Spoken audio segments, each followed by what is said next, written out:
मेरे आज के मेहमान हैं सूरत के फूड रेस्टोरेंट बिजनेस से जुड़ी हुई जानी मानी शख्सियत और सिर्फ सूरत ही नहीं गुजरात के लोगों की इंडो चाइनीज खाने की पसंद बनी हुई सबसे बढ़िया ब्रांड वो कौन फायर के founder mister Sohil Panjwani. Decide किया कि अब थोड़ा आराम की ज़िंदगी जिए सूरत जाके जो तो एक छोटा सा कैबिन जैसा बना के मैंने सैंडविच एंड टोस्ट सैंडविच और ये सब कुछ चालू किया। वो भी शार्क टैंक या ऐसे कोई बड़े प्लेटफॉर्म भी नहीं हुआ करते थे, ना ही स्टार्टअप की कोई ऐसी वेव चलती थी। जी जी। How you manage funding? तो ऐसा नहीं है, हाँ डेली खाओगे इट इज़ हार्मफुल।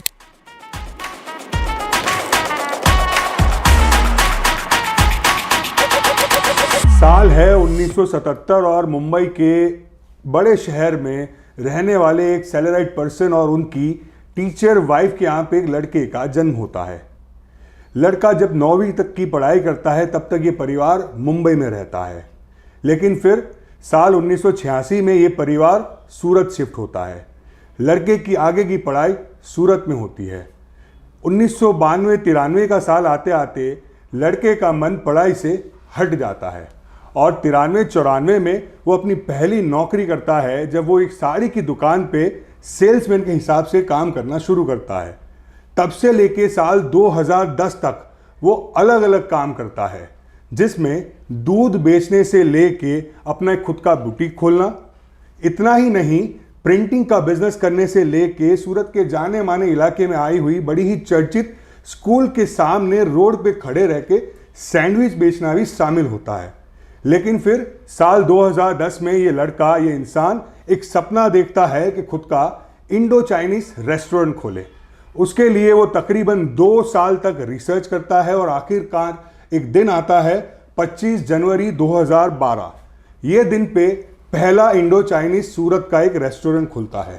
पहले ही दिन लोगों का ढेर सारा प्यार मिलता है और ये प्यार इन्हें प्रोत्साहित करता है कि एक और खाने की रेस्टोरेंट ब्रांड को खोला जाए। वो खोलते भी है, लेकिन फिर कुछ पॉलिटिकल गतिविधियों के चलते वो ब्रांड रातों रात बंद हो जाता है। फिर भी ये आगे बढ़ते रहते हैं और उन्होंने खोला हुआ पहला इंडो चाइनीज रेस्टोरेंट बड़ा बनाने के लिए भागते हैं। आज जब हम बात कर रहे हैं 2024 में, तब पिछले 12 सालों में ये ब्रांड एक रेस्टोरेंट से लेके अब 15 आउटलेट खोल चुका है और सिर्फ गुजरात ही नहीं, आने वाले दिनों में ये गुजरात के बाहर एमपी, राजस्थान और महाराष्ट्र जैसे राज्यों में भी आपको दिखेगा। किसकी है ये कहानी? ये कहानी है मेरे आज के मेहमान की। मेरे आज के मेहमान हैं सूरत के फूड रेस्टोरेंट बिजनेस से जुड़ी हुई जानी मानी शख्सियत और सिर्फ सूरत ही नहीं गुजरात के लोगों की इंडो चाइनीज खाने की पसंद बनी हुई सबसे बढ़िया ब्रांड वो कौन फायर के founder mister Sohil Panjwani. Hi sir, स्वागत है सर आपका। Thank you. कैसा लग रहा है? बस सब ठीक है। मजा आया आपको? थोड़ा मेमोरी लेन में चले गए पीछे? कुछ चीज छूट तो नहीं की मेरे से? नहीं। इट वॉज लाइक 9 तक मैं बॉम्बे नहीं था, 9 साल का था तब तक बॉम्बे था। करेक्ट। सो 9वीं तक स्टडी नहीं, बट 9 साल तक। हाँ, 4th वहाँ की है, 5th से यहाँ आ गया। बढ़िया। सो अगर आपने 5th से यहाँ आए तो हम सूरत से वहीं से बात शुरू करेंगे। आप बॉम्बे में 9 साल के थे, 4 तक आपने पढ़ाई वहीं पे की है। क्या है यादें पढ़ाई की बॉम्बे की? बॉम्बे है, बिल्कुल बॉम्बे सूरत है। Hard working life, fast life. यहाँ वही अपना आराम से रहना, जीना, खाना, मजानी लाइफ। सो बॉम्बे दोनों में बहुत डिफरेंस है। बिल्कुल। बॉम्बे में आप कहाँ रहते थे सर? बॉम्बे में मैं अंधेरी ईस्ट में रहता था। और जैसे मैंने बताया आपके पिता एक सैलराइड थे, क्या करते थे वो एक शू की दुकान में जॉब करते थे। और मॉम टीचर थी, गवर्नमेंट टीचर। ओके।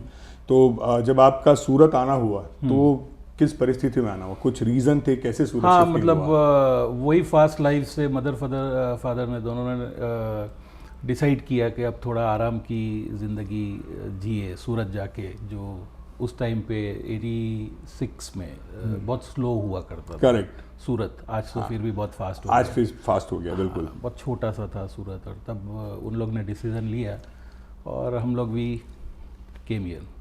सो जब आप सूरत आए तो सूरत आपके लिए डिफिकल्ट रहा होगा इन टर्म्स ऑफ स्टडी, बिकॉज आप 4वीं तक वहाँ पे। स्टडीज़ के अंदर बहुत डिफ़िकल्टीज़ थी क्योंकि वहाँ मेरे लैंग्वेजेस, यहाँ लैंग्वेज बैरियर जो था वो गुजराती था। करेक्ट। वहाँ बरसों से बॉर्न 9 साल रहा, हिंदी, संस्कृत, मराठी ये सब बहुत इजी था। यहाँ के हिंदी तो कन्वर्ट हो गया, संस्कृत था नहीं, गुजराती तो बहुत चैलेंजेस थे गुजराती बिल्कुल, सीखना। सो कौन सी स्कूल में आपने यहाँ मैं पे? TNTV के अंदर उस टाइम। TNTV की कैंटीन और वहाँ का खाना बहुत ही बड़ा ही मशहूर रहा कैंटीन है। तो उस टाइम था नहीं था टाइप का था, पर as a foodie every recess बाहर बहुत कुछ मिलता था। आपका क्या फेवरेट था? मेरा था रसा वाला खमन मिलता था वहाँ। ओके। एक छोटा सा लारी लेके बंदा खड़ा रहता था, वो था, खमन था एंड एवरीथिंग। बॉम्बे में कुछ खाने की यादें है?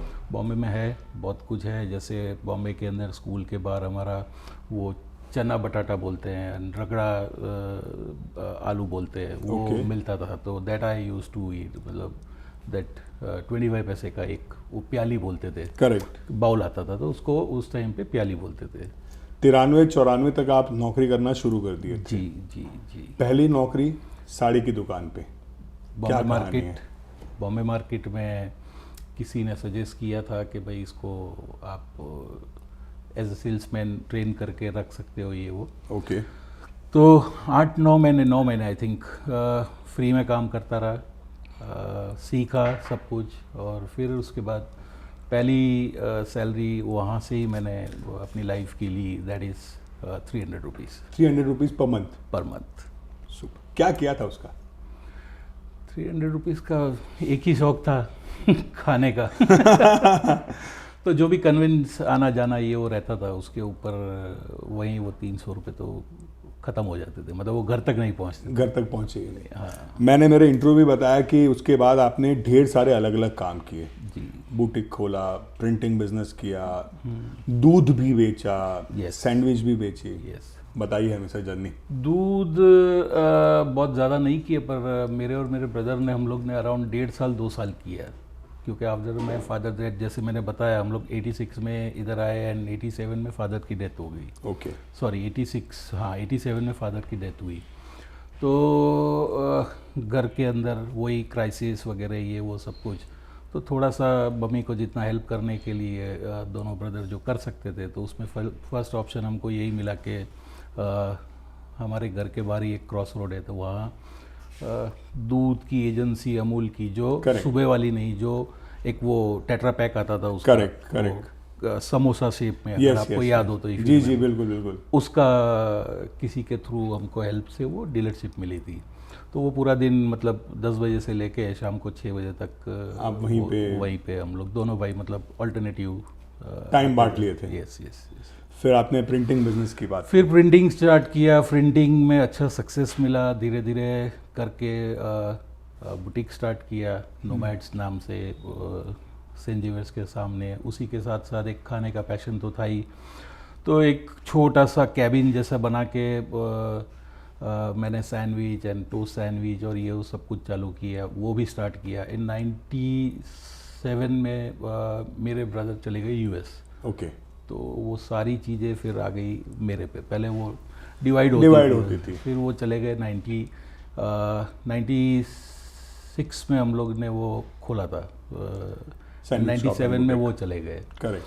तो वो वहाँ से वो जर्नी चलती रही। फिर उसमें से हम रिटेलिंग में से रेडीमेड गारमेंट में ट्रेडिंग में चला गया। फिर हमने ट्रेडिंग में अच्छा सक्सेस मिला तो रिटेल को बंद कर दिया। एंड वो जो जर्नी वहाँ से चालू हुई 97-98 से ट्रेडिंग का, तो 2020 तक वो ट्रेडिंग चलता रहा। फिर आता है साल 2010।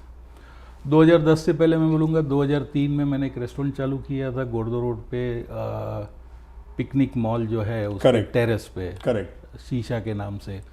कुछ रीज़न के वजह से उसको हमको बंद करना पड़ा और बहुत कुछ उसके पीछे एक बड़ी स्टोरी है, पूरी रात निकल जाएगी बात करते। बिल्कुल आई नो। तो फिर वो बंद होने के बाद थोड़ा 1-1.5 साल बोलते हैं ना, आदमी ट्रॉमा में आ जाता है, संभलने की कोशिश करता है। हाँ, चलती चीज़ बंद हो गई।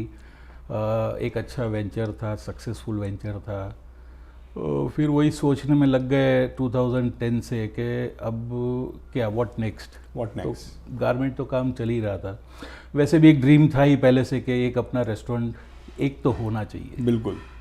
और 2010 से मैंने ये कंसेप्ट बनाना चालू किया, और 2010 में सबसे पहले मार्केट को स्टडी किया, बहुत कुछ डीप में गया, क्या चीज़ें थी क्या नहीं थी वो सब फाइंड आउट किया कि आगे मैं आपको बताऊंगा कि क्या थी क्या नहीं थी, वो सब फाइंड आउट किया। उसके बाद कंसेप्ट पे गया, कंसेप्ट में क्या है क्या नहीं है वो देखा, समझे।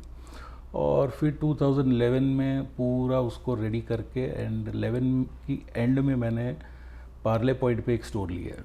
करेक्ट। जो आज भी चालू है और आज हम लोग बाय द ग्रेस ऑफ, हालांकि उससे बड़ा हो गया, जब आपने शुरू किया था उससे अब जगह बड़ी हो चुकी है, 2.5 गुना हो गया। 2.5 गुना हो चुका। हाँ। सो आप वो स्टोरी पे, उससे पहले जो आपकी जर्नी है मैं आपको रोकना चाहूँगा, क्यों इंडो चाइनीज? इंडो चाइनीज के अंदर मैंने देखा, एक तो सबसे पहले सूरत में प्लेयर नहीं थे, और थे वो नॉन वेज थे और बड़े, मतलब वो भी पायनियर है। तो मैंने देखा कि गैप भी है, जो मुझे मेरी सोच है, मुझे जो सर्व करना है वो चीज़ भी अवेलेबल नहीं है, QSR फॉर्मेट में नहीं है। करेक्ट। और इंडियनाइज टेस्ट में नहीं है। करेक्ट। या तो वो था वो स्ट्रीट चाइनीज़ था, या तो वो ऑथेंटिक चाइनीज़ था। बीच में मिडिल सेगमेंट जो मैंने क्रिएट किया वो लोअर क्लास को भी पसंद है, मिडिल क्लास को भी पसंद है और अपर क्लास को भी पसंद है। खाने के लिए आज भी मेरे पास लोअर क्लास भी आते हैं, मिडिल क्लास भी आते हैं एंड अपर क्लास भी आते हैं। लोअर क्लास थोड़ा टेस्ट और बजट को लेके आ जाता है। बिल्कुल। Middle class as you know वो फुटबॉल की हर तरह जगह फिट होता है, वो फुटबॉल की तरह है। बिल्कुल। एंड अपर क्लास को तो कोई लेना देना ही नहीं है प्राइसिंग वाइजिंग से, उसको टेस्ट से मतलब है। तो वो टारगेट किया, डिज़ाइन किया और ये सब कुछ किया मैंने। सो जब आपने सोचा कि मुझे इंडो चाइनीज़ रेस्टोरेंट खोलना है, तब की हम बात करें तो ऑब्वियसली तब शार्क टैंक या ऐसे कोई बड़े प्लेटफॉर्म भी नहीं हुआ करते थे, ना ही स्टार्टअप की कोई ऐसी वेव चलती थी। जी। How you manage funding? Funding खुद का ही डाला था, कोई नहीं किया था, बैंक लोन्स और ये वो सब कुछ लेके, और वो स्टार्ट किया था मैंने। और ना उस टाइम पे कोई सोच थी कि इसको चेन ऑफ रेस्टोरेंट्स में ले जाना है, क्योंकि ड्रीम था एक रेस्टोरेंट का। पर वही जब लॉन्च हुआ और bye the grace of God people, मतलब सूरत के लोगों ने इतना प्यार दिया, इतना सब कुछ दिया, तो वो सक्सेस थोड़ा सा मैंने मैनिपुलेट किया उसको कि अब एक नहीं करेंगे, अब हम इसको मल्टीपल रेस्टोरेंट्स में ले जाएंगे। तो फिर सेकंड मैंने सेम 2012 के अंदर अडाजन भी खोला। वो भी अभी भी चालू है? यस, वो भी चालू है।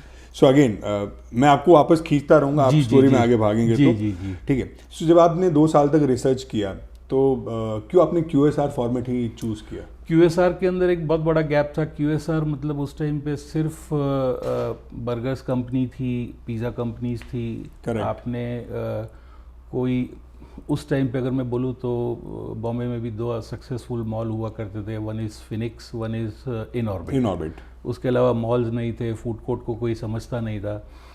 थोड़ा मैं गारमेंट्स को लेके ट्रैवल भी करता था, तो हमेशा खाने का शौक़ था, तो कोई भी अच्छे मॉल में खाने के लिए पहुंच ही जाता था। तो वहाँ से बैठ के कुछ आइडिया क्रिएट किया कि भाई चलो व्हाई नॉट चाइनीज़ को भी QSR में लेके आए हम। और एक बड़ा गैप था क्योंकि था ही नहीं उस टाइम। अगर आप देखेंगे 2010-11 में जब मैंने स्टडी करना चालू किया तब ऐसा कुछ था ही नहीं। फिर हम लोग ने लॉन्च किया ये QSR, तभी उसके अंदर एक गैप ढूंढ के, जैसे टेस्ट का गैप ढूंढा वैसे सर्विस का भी गैप ढूंढा। सस्ता, मैन पावर कम, जो कुछ बचता है वो कस्टमर को पास ऑन करो। करेक्ट। तो that time we use to serve manchow soup in 55 rupees. Super. जो आज भी वही क्वांटिटी, उस टाइम भी वही क्वांटिटी थी। तो जैसे आपने बताया कि एक गैप था, ऑब्वियसली गैप था तो कुछ डिफ़िकल्टीज भी रही होगी। हाँ, 100% डिफ़िकल्टीज़ थी। उसको डिज़ाइन करना, उसको समझना। अगर आप बोलोगे कि उस टाइम का QSR का जो ओवरऑल इंडिया का बिजनेस था, इट वाज अराउंड 25 से 30 बिलियन डॉलर का बिजनेस था सालाना। करेक्ट। वो आज अक्रॉस इंडिया। हाँ। और वो प्लेयर भी मैंने जो बताया आपको कि पिज़्ज़ा एंड बर्गर कंपनी वही सब थे। तब तो KFC भी नहीं था और कोई नहीं था। और आज हो गया है वो 348 बिलियन प्लस का मार्केट हो गया with in 12 years, almost 13 years. 13 years। हाँ, 10 में मैंने वो सर्वे करना स्टार्ट किया था, तो आज 13-14 ईयर्स हो गए। सो जब भी हम नया वेंचर शुरू करते हैं तो नाम के लिए एक बड़ी क्यूरियोसिटी होती है, घर में भी डिस्कशन होता है जी। क्या कहानी है नाम की?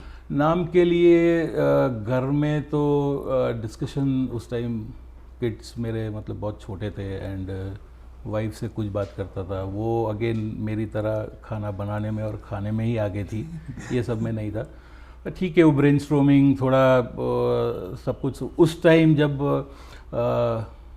थोड़ा सा मैं आगे वापस भाग रहा हूँ। बिल्कुल नहीं, जब नहीं, वो वोकन फायर हम लोग ने डिसाइड किया एक नाम, थोड़ा सा रिसर्च करके, ये वो गूगल भी इतना हाँ। इतना एक्टिव नहीं था। AI तो मतलब हाँ, मतलब उस टाइम मतलब गूगल था बट वो उसके लेवल का ही था। करेक्ट। तो ये वोकन फायर एक, तो जब वो वोक ऑन फायर, जब तो लोगों को मतलब कोई वोक के नाम से था नहीं, चेन ऑफ रेस्टोरेंट में चाइनीज़ कोई था नहीं, ना QSR के अंदर था, ना किसी को वोक का मतलब मालूम था। बिल्कुल। तो हम लोग को लिटरली गुजराती में समझाना पड़ता था कि वोक एटले कढ़ाई, करेक्ट, એને कढ़ाई કહેવાય। तो वो एक बहुत यूनिक वर्ड था, तो वो थोड़ा कैची था मेरे लिए, और हमेशा थोड़े यूनिक वर्ड्स मेरे लिए हमेशा कैची ही रहते हैं। जैसे मेनू के अंदर भी हम लोग ने उस टाइम डाला था कॉटेज चीज़, करेक्ट, चिली, हाँ, पनीर चिली। बराबर। कई लोग बेचारे आते थे उस टाइम पे 13 साल पहले, तो पूछते थे कि भाई पूरा मेनू पढ़ने के बाद वो काउंटर पे आते थे, क्योंकि मैं खुद खड़ा रहता था। 1.25 साल में खुद रन किया रेस्टोरेंट विदाउट मैनेजर, जो मेरी टीम थी, शेफ़ थे उनके, तो खास पूछने आते थे कि पनीर नहीं है इसमें। फिर उनको समझाया जाता था। आज तो ब्रीड चेंज हो गई, बिल्कुल, जनरेशन नहीं आ चुकी है, डेकेड पूरा चला गया है, जनरेशन आ गई है, एजुकेशन बहुत इंक्रीज हो गया। हाँ, सही बात है। तो आज लोगों को मालूम है कॉटेज चीज़, उस टाइम नहीं मालूम पड़ता था। लोग यूज टू, मतलब हर 10 में से 3 कस्टमर, 2 कस्टमर आके ये पूछते थे कि सॉरी 2-3 नहीं, मैं बोलूँगा 5-6 कस्टमर आके पूछते थे कि पनीर की कोई वैरायटी नहीं है। तब वो उनको बताया जाता था कि cottage cheese that means paneer है। सो बाकायदा वोकन फायर का मतलब जो लोगों को, मेरा ये मानना है आज भी बहुत सारे लोगों को नहीं पता होगा व्हाट इज़ वोक। हाँ। सो उसका जो लिटरली ट्रांसलेशन हो रहा है कढ़ाई में लगी आग। आज भी लोग वोक को वॉकन फायर बोलते हैं, WALKN फायर, या तो वॉक एंड फायर बोल देते हैं। मतलब मैंने बहुत बार लोगों को देखा है कि जो डिलीवरी ऐप है वहाँ पे अगर ढूंढना है नाम तो वो वॉक फायर। हाँ, वो हमारे कॉल सेंटर में भी आज भी कॉल आता है कि आपकी वेबसाइट नहीं मिल रही है। तो फिर अब वो उनको पता चल गया है कि वो लोग ने क्या टाइप किया है। तो नाउ वो समझ जाते हैं कि सर आपने क्या टाइप किया है। तो वो बोलते हैं कि हमने ये WLK किया है। तो बोले नहीं, WOK करो तो आपको आ जाएगा। पहला दिन याद है आपको रेस्टोरेंट का? 25 जनवरी। यस। क्या हुआ था? अच्छे से सब कुछ दिन भूल सकता हूँ, वो नहीं भूल सकता हूँ। पहला दिन we did around 24,000 का business and we were super happy and 24,000 का बिजनेस फर्स्ट डे, ये वो विदाउट ऐड, ये समझे हम लोग। मैं उसी पे आ रहा था बिकॉज उस टाइम पे इतने सोशल मीडिया मार्केटिंग का कुछ टूल और भी नहीं थे, था ही नहीं। हाँ, तो कैसे लोगों को पता चला? थोड़ा सा पेपर ऐड, और मेजर जो हुआ पेपर ऐड, मतलब नॉट दैट पेपर ऐड जो हमारे मेन पेपर जो है वो नहीं, छोटे मोटे नहीं, इंसर्ट्स आते हैं। करेक्ट, उसके अंदर हम लोग ने एक ऐड दिया था। पहले दिया था एक ओपनिंग सून और एक दिया था नाउ ओपन। ये 2 ऐड उस टाइम पे हम लोग ने दिया था। बाकी bye the grace of God जो हम लोग ने सोचा था, जो पैलेट हम लोग ने सेट किया था, वो टेस्ट काम आ गया। और वो उसी ने हमको माउथ पब्लिसिटी में इतना हेल्प किया कि हमने ऐड तो बहुत किया, आपने भी देखा होगा। बिल्कुल। आज भी करते हैं। बिल्कुल। आज ऐसा है कि 1-1.5 घंटे का वेटिंग भी चलता है, पर ऐड तो चालू है।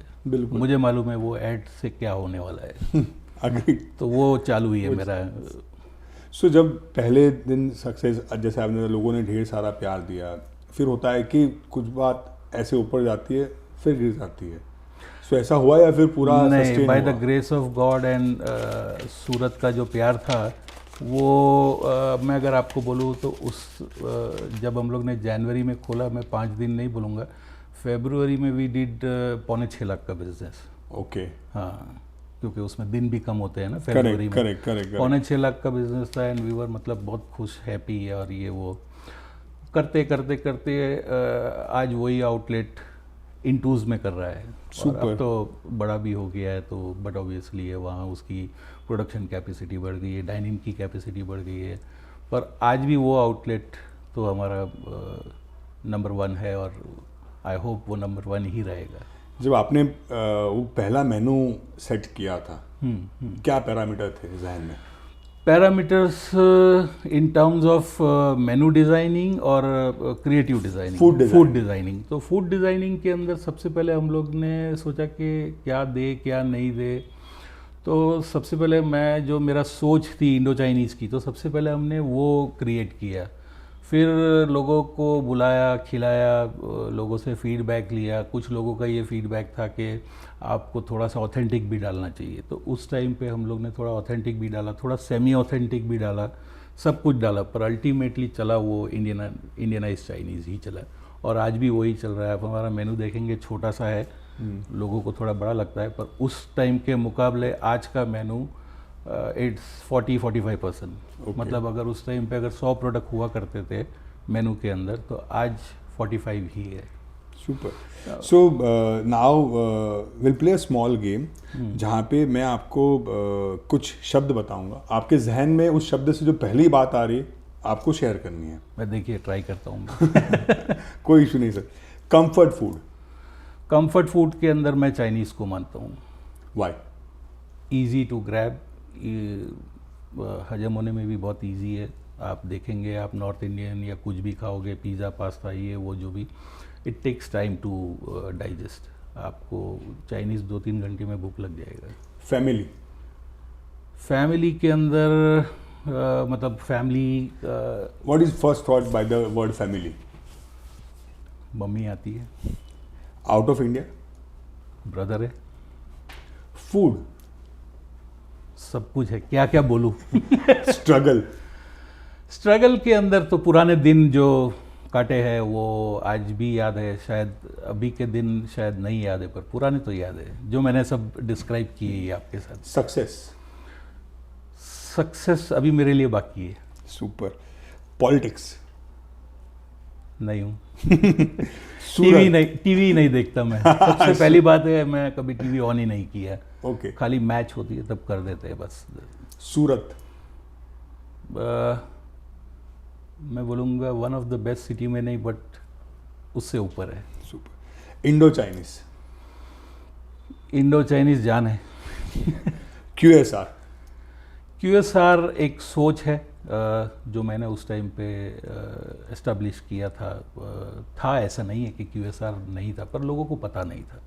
और शायद इंडियन ब्रांड्स भी उतने नहीं थे जितने भी ब्रांड्स की हमने डिस्कशन किए, जो बर्गर वाले या पिज़्ज़ा वाले, वो most of the brands are from out of India. और चाइनीज़ में तो शायद कोई भी नहीं, आज भी नहीं। सो सर, अब तक ऐसा हुआ है कि मेरा आखिरी पॉडकास्ट शूट हो रहा है पहली सीजन का।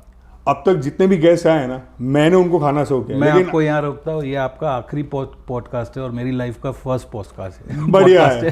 कोई इशू नहीं। तो आपका पहला, मेरा आखिरी। लेकिन मेरा जो बात था ना कि मैंने अब तक सारे जितने मेरे गेस्ट आए ना, मैंने उनको खाना शो किया और मुझे बड़ी दिक्कत होती थी मेनू के आइटम्स के नाम याद रखने के लिए।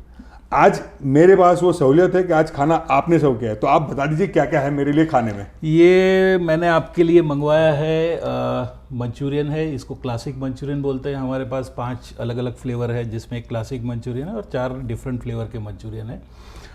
ये chilli pepper cottage cheese paneer है, ये आपको जो है, ये क्रिस्पी थ्रेड कॉटेज चीज़ है, वो चोकोलावा रोल है, चिली गार्लिक नूडल है, कोरियन राइस है, इंडो चाइनीज़ राइस है and exotic veg cottage cheese in chilli basil sauce gravy है। सुपर। तो सर, जब खाना आया उससे पहले हम जो बात कर रहे थे, मैंने जो मेरा गेम का आखिरी सवाल पूछा था, व्हाट इज़ QSR? मतलब QSR सुन के आपके जहन में क्या आता है? अब मेरा ये मानना है, जितने भी व्यूअर्स अभी हमें देख रहे हैं ना, बहुत सारे लोगों को पता नहीं होगा QSR क्या है। QSR मतलब प्रीपेड काइंड ऑफ होता है। जैसे आपने रेस्टोरेंट में एंटर किया, मेनू को डिसाइड किया कि क्या ऑर्डर करना है, और आपको आना पड़ता है कैश काउंटर पे। आप ऑर्डर कर दीजिए, कैशियर आपसे ऑर्डर ले लेगा, जो मेरा क्रू है, और आपको पेमेंट कर देना है, और आपको सिर्फ जस्ट अपनी सीट पे जाके बैठ जाना है। सारा खाना हम सर्व कर देते हैं। Difference between QSR, CDR and fine dining, तीनों में अलग अलग चीज़ है। प्लीज। QSR के अंदर वो आपको आके सिर्फ फूड अनाउंस करके रख के चला जाएगा, और आपको प्रीपेड मतलब पे वहाँ करना है। QSR के बाद आ जाता है CDR। CDR के अंदर बोला जाता है, उसका full form is casual dining restaurant. आपने ऑर्डर दिया, वो आपको अच्छे से प्लेटिंग वेटिंग करके आपके टेबल पे दे के जाता है, आप बोलोगे सर्व भी कर देगा, ये सब कुछ। और थोड़ा सा फास्ट होता है, QSR से थोड़ा सा लेट होता है, फाइन डाइनिंग से फास्ट होता है। फाइन डाइनिंग मतलब 5 स्टार्स हो गया, आप गए बैठे, 10 मिनट के बाद मेनू आ रहा है, खाने का ऑर्डर किया, आधे पौने घंटे में खाना आ रहा है, बिल के लिए आपने बोला 20 मिनट 30 मिनट के बाद बिल आ रहा है, और दैट इज़ फाइन डाइनिंग। हर तीनों चीज़ का फील है, पर मेन जो है वो खाना है। बिल्कुल। आपने अब तक मतलब हम 12-13 साल हो गए आपका ब्रांड शुरू होते हुए QSR में। आज की तारीख में आपके हिसाब से QSR का सबसे बड़ा चैलेंज क्या है? QSR का सबसे बड़ा चैलेंज ही है लोगों को QSR का मतलब समझाना। करेक्ट।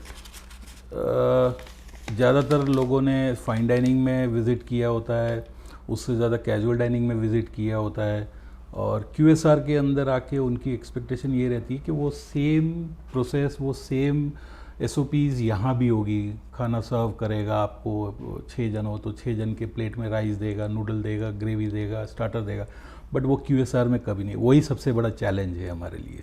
आप कैसे उसको टैकल करते हो? उनको अब बेसिकली मुझे टैकल करने का अब ज़रूरत नहीं है। शायद कोई महीने 2 महीने में या वीक में भी कभी कोई आ जाता है जिसको QSR आज भी नहीं मालूम है, बट इन गुजरात सब लोग समझ चुके हैं कि ये इनका प्रोसेस क्या है। मेरे टेबल पे खाना आएगा, मुझे खुद सर्व करके खुद ही खा लेना है। खुद ले लेना है। QSR इतने सालों से हम डिस्कस कर रहे, बहुत सारे बाहर के ब्रांड आए, फ्यूचर क्या है? QSR का फ्यूचर मैं मानता हूँ फाइन डाइनिंग तो रहेगा ही, क्योंकि वो एक एलिट चीज़ है, तो वो रहनी ही है। CDR को ऑलमोस्ट क्रॉस कर दिया है, और ये और CDR को कहीं छोड़ के आगे चला जाएगा। आगे फ्यूचर QSR ही है। जब आपने QSR शुरू किया था तब ना ही तो कोई डिलीवरी ऐप हुआ करते थे, ना ही कोई टेक्नोलॉजी हुआ करती थी। जी जी। अभी पिछले 5-7-10 सालों में बहुत सारी चीज़ें इवॉल्व हुई है टेक्नोलॉजी के साथ। जी। What is your point of view? Technology कितना इम्पैक्ट कर रही है? टेक्नोलॉजी तो बहुत इम्पैक्ट कर रही है। पहले हम लोग रेस्टोरेंट पे ऑर्डर लेते थे, फिर we put up a small call centre. वो धीरे धीरे करते करते अब वो बड़ा भी हो गया है, सेंट्रलाइज नंबर हो गया है, 7203066666। इसी के ऊपर अक्रॉस इंडिया से और भी ऑर्डर इसी पे ही आते हैं। वो लैंड होता है हमारे कॉल सेंटर पे, ट्रेन बंदे को बिठा के। पर हाँ, ऐप और वेब आज की तारीख में ऐप नंबर 1 पे है, नंबर 2 पे कॉल है, एंड नंबर 3 पे वेबसाइट्स है। सो आपके भी डिलीवरी ऐप के साथ अच्छे खासे ऑर्डर चलते हैं? जी। What is the ratio writer? सबसे ज़्यादा तो आज एग्रीगेटर्स है। ओके। आफ्टर कोविड,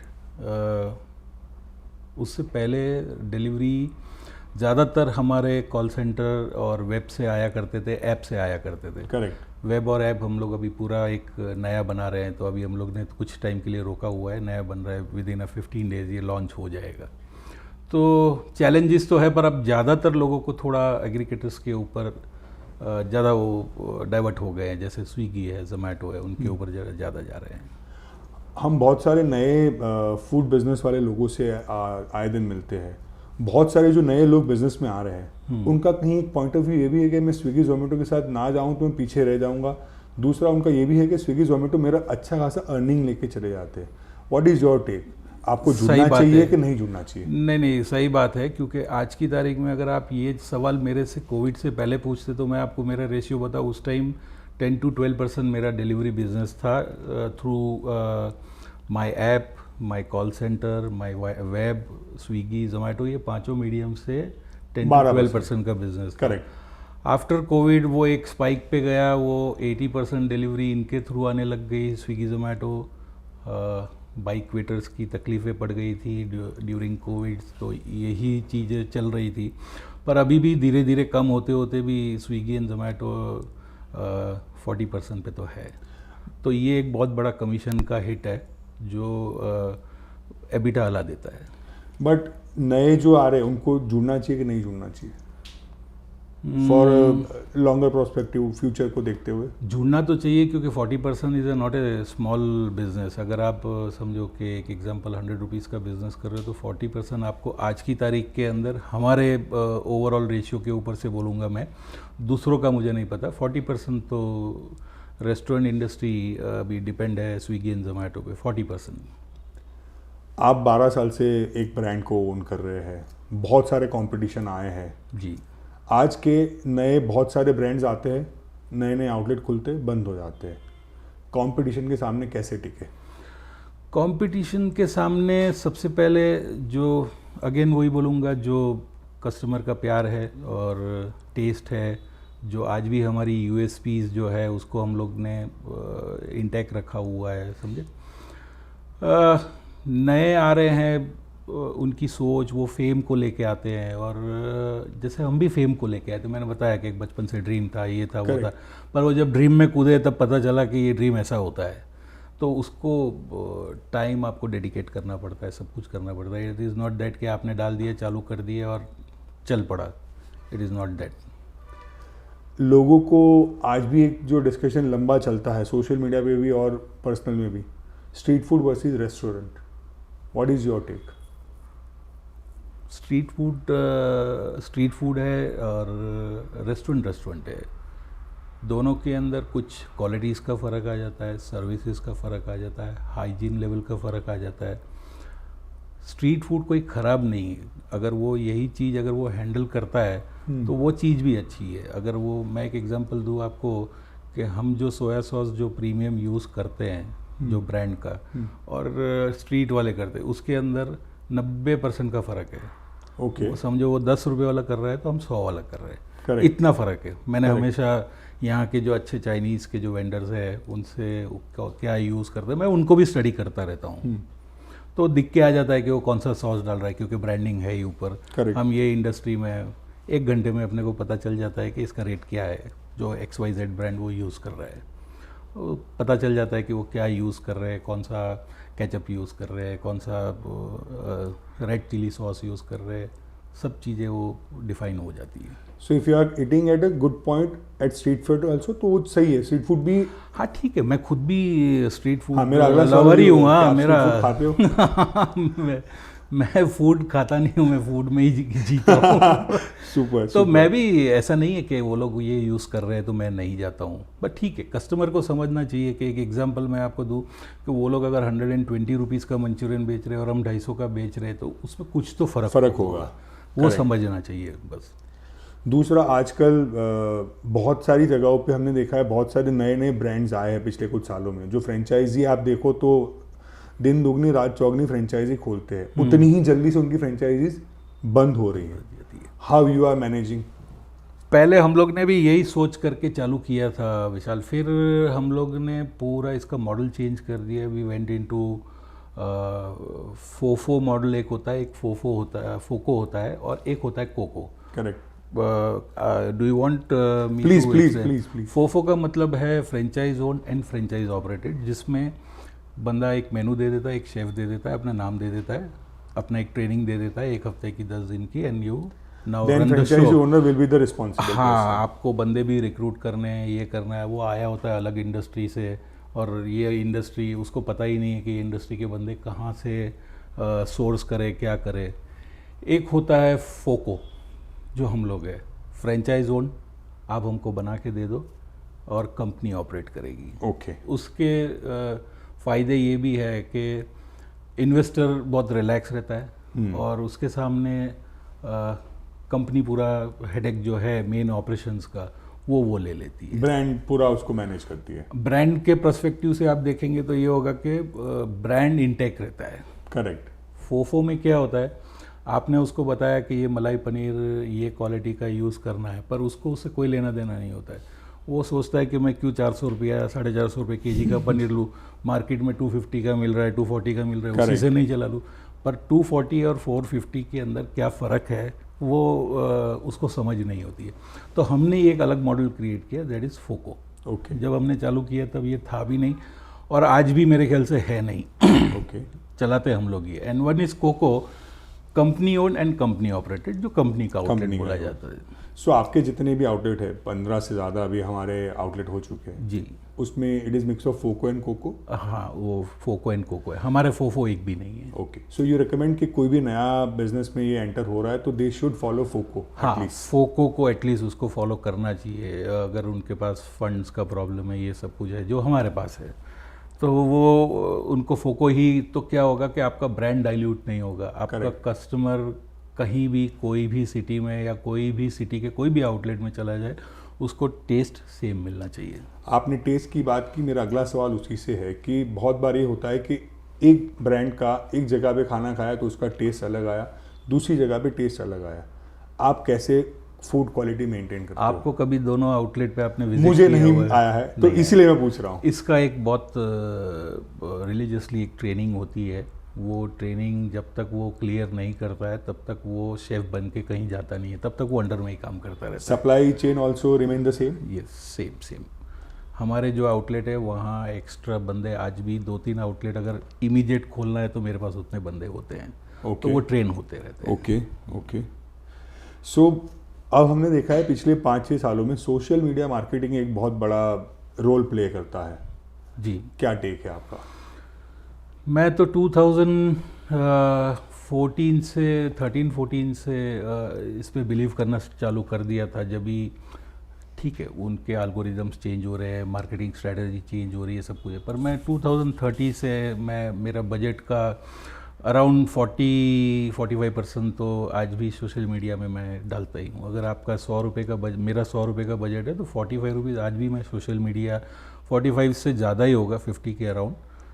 बहुत सारी चीज़ें हो गई है अब सोशल मीडिया में, प्लेटफॉर्म है, बहुत अलग अलग हो गए हैं। आपको स्पॉन्सर स्टोरी है, ब्लॉगिंग है, इन्फ्लुएंसर स्टोरी, मतलब बहुत सारी चीज़ें हैं। तो उसको डिवाइड करते हैं तो वो 50 के अराउंड ऊपर चला ही जाता है।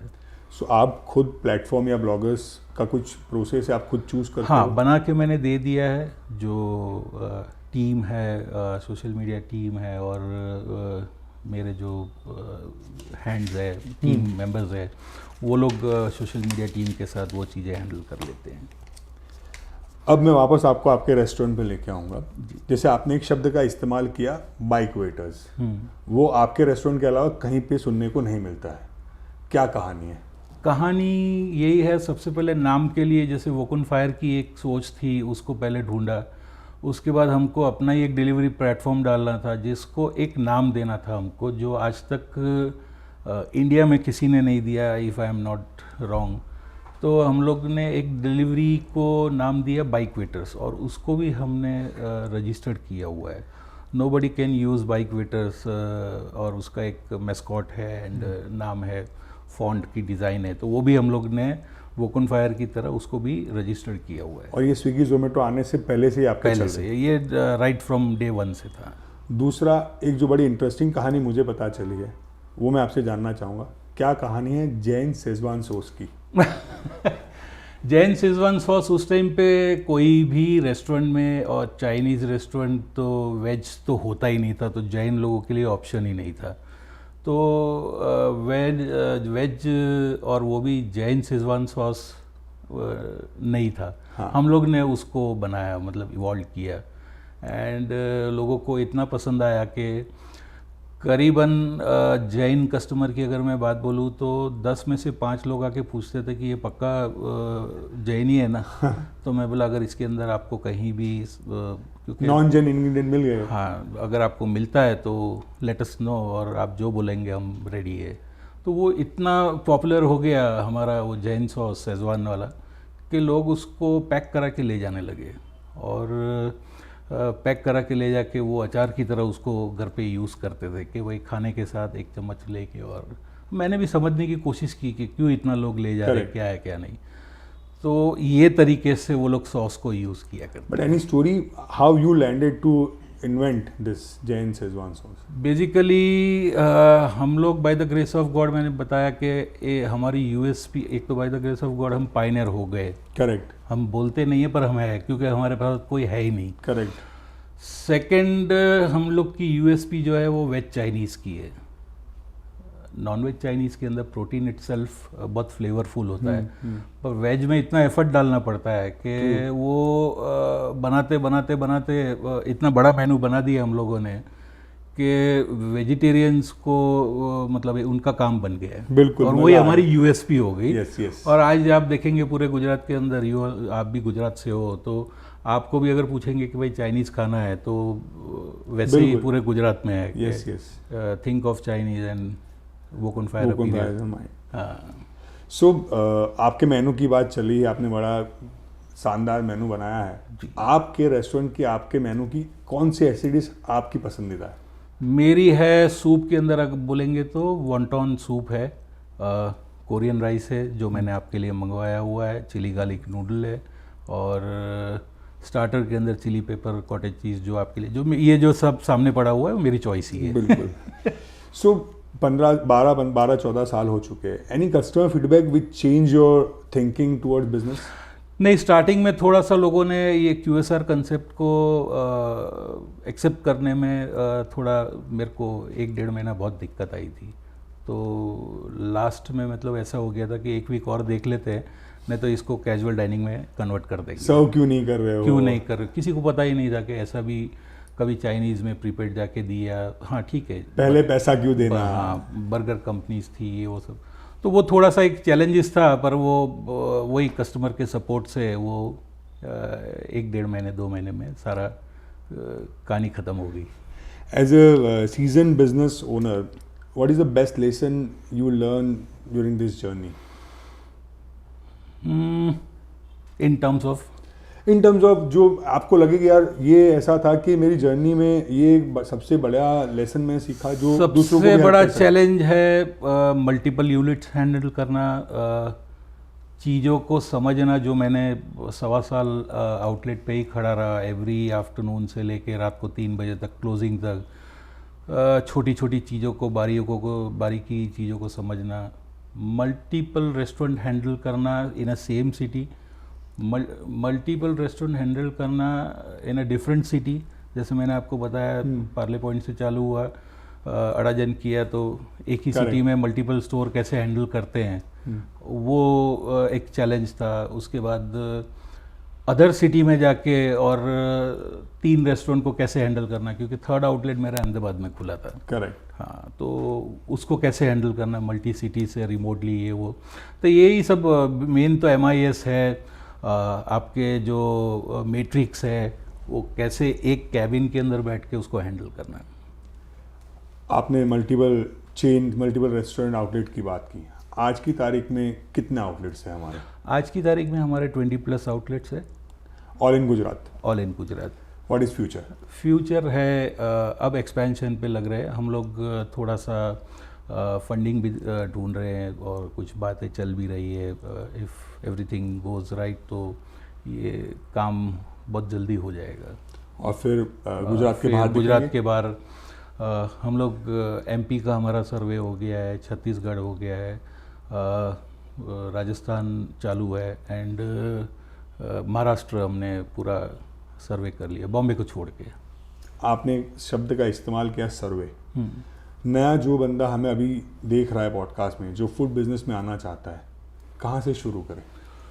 उसके लिए तो शुरुआत वही मेरी शुरुआत है, पहले कंसेप्ट पे उसको काम करना चाहिए। एक आउटलेट को अच्छी तरह रेडी करके, रन करके, पायलट रन करके, उसके क्या प्रॉज है, कॉन्स है, कहाँ उसको, और फिर वही मल्टीपल आउटलेट्स धीरे धीरे। तो इट इज़ नॉट ईजी कि एक कर लिया तो उसको कॉपी पेस्ट करना है स्टार्टिंग में। करेक्ट। आज भी हमको तकलीफ पड़ती है, पर वो Day 1 वाली नहीं पड़ती है, क्योंकि आज मेरे पास टीम है। मैंने बोला सबसे पहला एम्प्लॉय मैं था, सेकेंड वॉज शेफ। करेक्ट। आज मेरे पास by the grace of God we are 300+ लोगों की टीम है। सुपर। और HO के अंदर अराउंड 30-35+ लोगों की टीम है। तो अब क्या है, सब डिपार्टमेंट्स है, सब अपने उसके हेड्स है, सब देख रहे हैं। तो वो जो बंदा है वो आज जो 12 साल पहले मैंने किया था, या 13 साल पहले जो किया था, वो वहाँ से ही उसको स्टार्ट करना चाहिए। कुछ गलतियां जो आपने की थी जो लोग ना दोहराए, आप कुछ शेयर करना चाहोगे? यस, पार्ले पॉइंट पे मैंने 610 स्क्वायर फीट का स्टोर किया जो मुझे छोटा पड़ता था। जोश में आके अड़ाजन पे 1300 स्क्वायर फीट का खोल दिया जो मेरे को 2.5 गुना पड़ने लगा।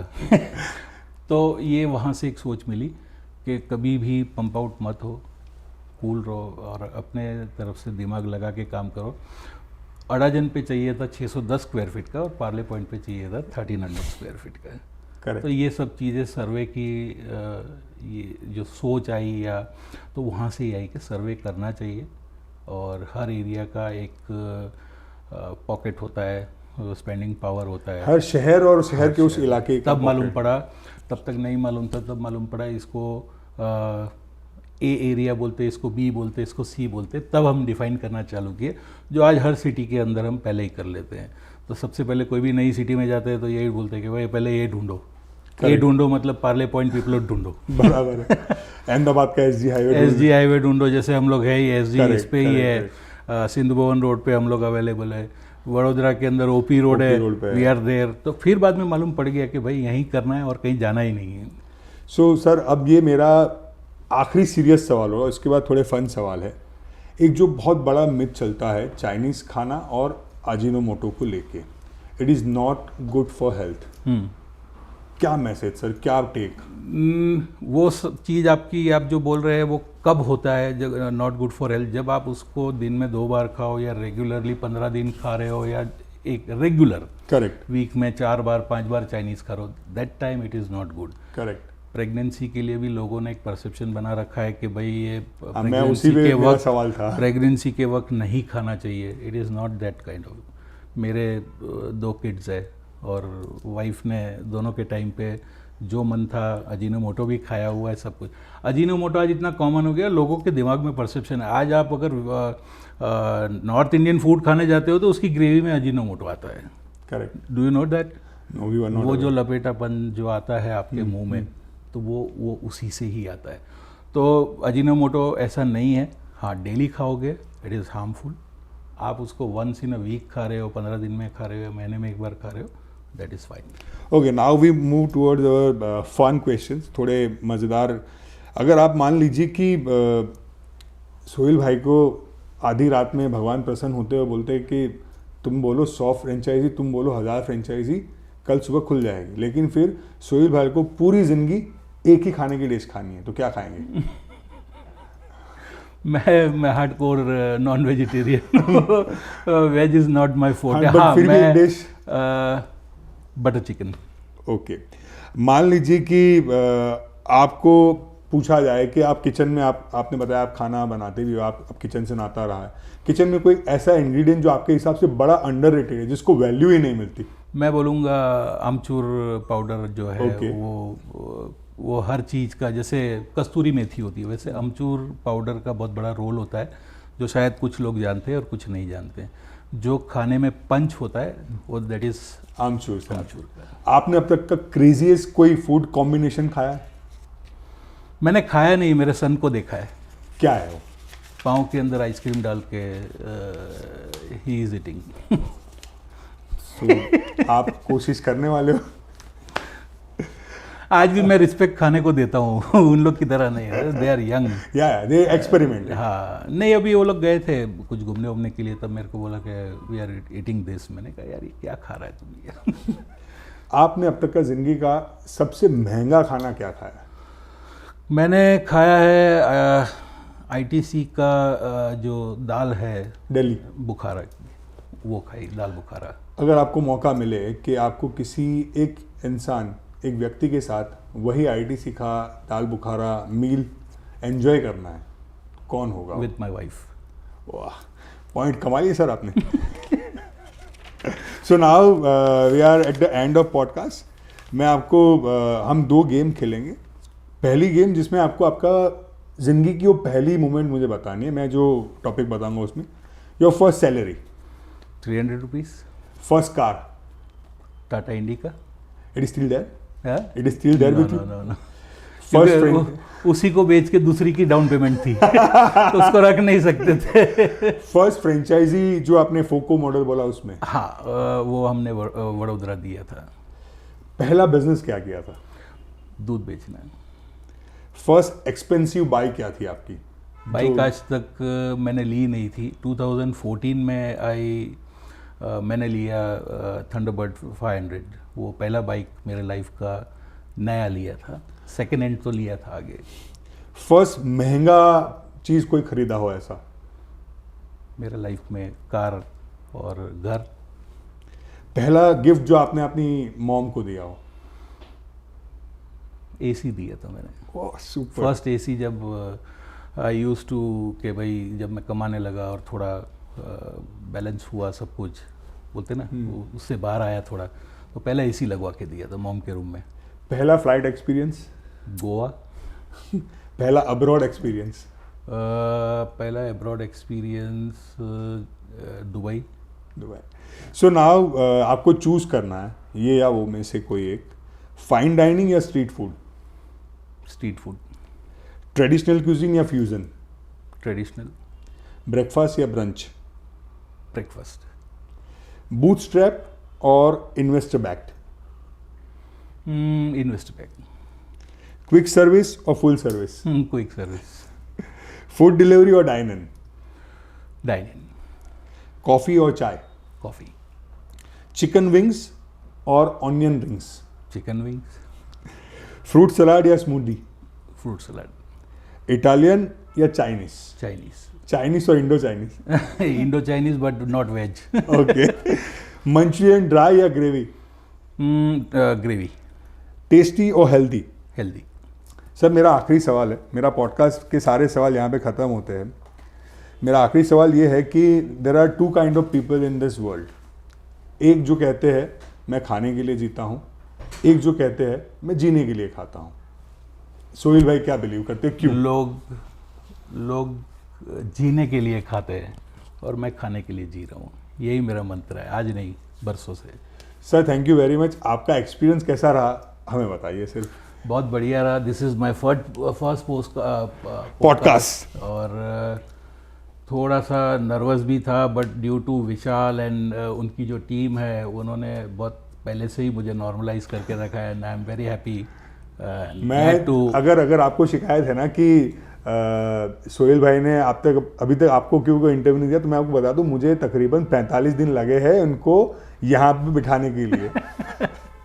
Thank you Vishal, thank you. So hope कि आपका एक्सपीरियंस अच्छा रहा हो। और ये हमारे जो पहली सीज़न है उसका ये आखिरी एपिसोड हमने आज शूट किया है और आने वाले दिनों में आपको बोनस एपिसोड्स और देखने को मिलेंगे। बाकी ऐसे ढेर सारे कंटेंट आपको हमारी चैनल पे देखने को मिल जाएंगे। उसके अलावा हम सोहेल भाई और उनकी जो ब्रांड है वोकन फायर, उनकी भी डिजिटल लिंक्स जो उनके प्लेटफॉर्म है इंस्टाग्राम, उनके लिंक्स हम हमारे डिस्क्रिप्शन में डाल रहे हैं। तो जो भी आपको ऑफर चाहिए या फिर क्या क्या नया नया इंडो चाइनीज़ खाना आ रहा है उसके लिए आप उनको फॉलो कर सकते हो।